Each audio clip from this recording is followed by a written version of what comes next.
લક્ષ્ય ન્યૂઝ, એક નજર, એક લક્ષ્ય.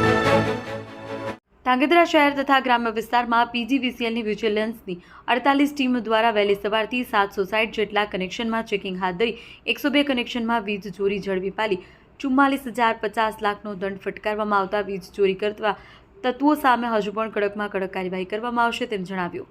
ધાંગધ્રા શહેર તાલુકા પંથકમાં વીજ ચોરી અંગેની ફરિયાદને લઈ સુરેન્દ્રનગર વિજિલન્સની 48 ટીમો સાથે પોલીસ એકમ, આર્મીમેન અને વીજ કંપનીના અધિકારીઓ સાથે શહેર અને ધાંગધ્રા તાલુકા પંથકમાં વિસ્તારમાં અલગ અલગ ટીમ સાથે વહેલી સવારથી વીજ ચેકિંગ કામગીરી શરૂ કરવામાં આવતા કોમર્શિયલ, ઘર વપરાશ, ખેતી સહિત કુલ 760 કનેક્શન ચેક કરવામાં આવ્યા. ત્યારે 102 કનેક્શનમાં વીજ ચોરી જણાતા 44,050 લાખ રૂપિયાનો દંડ ફટકારવામાં આવતા વીજ ચોરી કરતા તત્વોમાં ફફડાટ વ્યાપી ગયો છે. વહેલી સવારથી ચેકિંગ કામગીરી હાથ ધરવામાં આવતા અનેક લોકો ઝડપે ચડી ગયા હતા. આ અંગેની કામગીરી મુખ્ય ઇજનેર NN અમીન, કાર્યપાલક ઇજનેર JR રતન મેડમ તથા માર્ગદર્શન નીચે કામગીરી કરવામાં આવી. વીજ ચેકિંગ દરમિયાન વીજ કનેક્શનમાં વીજ ચોરી જણાતા લાખો રૂપિયાની બિલ ફટકારવામાં આવ્યા છે. આમાં તંત્ર દ્વારા વીજ ચોરી કરતા તત્વો સામે હજુ પણ કડકમાં કડક કાર્યવાહી કરવામાં આવશે તેમ જણાવ્યું.